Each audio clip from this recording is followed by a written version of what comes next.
நண்பர்களே, இன்னைக்கு பார்த்தீங்கன்னா பயிர் எல்லாமே ஸ்ப்ரவுட் பண்ணி வச்சுருக்கோம். நம்ம எப்படி பண்ணியிருக்கோம் அப்படின்றத காமிக்கிட்டுங்களா?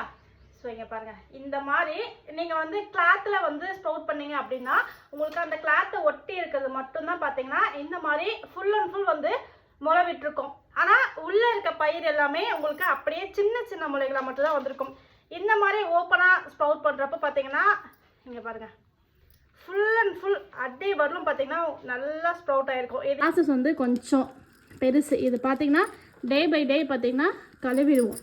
கழுவி ஸ்ப்ரவுட் பண்ணுறதுனால பார்த்தீங்கன்னா அந்த முளை கட்டின ஸ்மெல்லும் இருக்காது, நல்லா ஃப்ரெஷ்ஷாக இருக்கும் ஒவ்வொரு பயிரும்.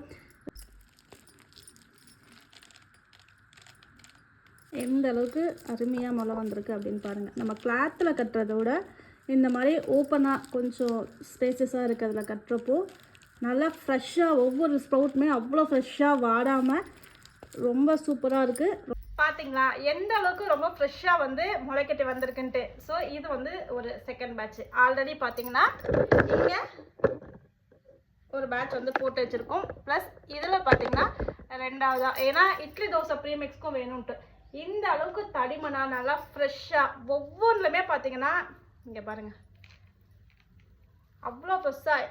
இதை மூந்து பார்க்குறப்போ கூட பார்த்தீங்கன்னா ஸ்மெல்லே வராது, ஈரப்பதம் இருக்காது. ஏன்னா இந்த மாதிரி ஓப்பனில் போட்டு வைக்கிறப்போ இதை பார்த்தீங்கன்னா காலையில் நைட்டு ரெண்டுமே அலசி எடுத்துருவோம். ஆனால் அலசி எடுத்தால் ஸ்போர்ட் வராது அப்படின்னு நினச்சிங்கன்னா கிடையாது. அந்தளவுக்கு ரொம்ப அற்புதமாக வந்திருக்கு. இதையுமே கொட்டிடலாம்.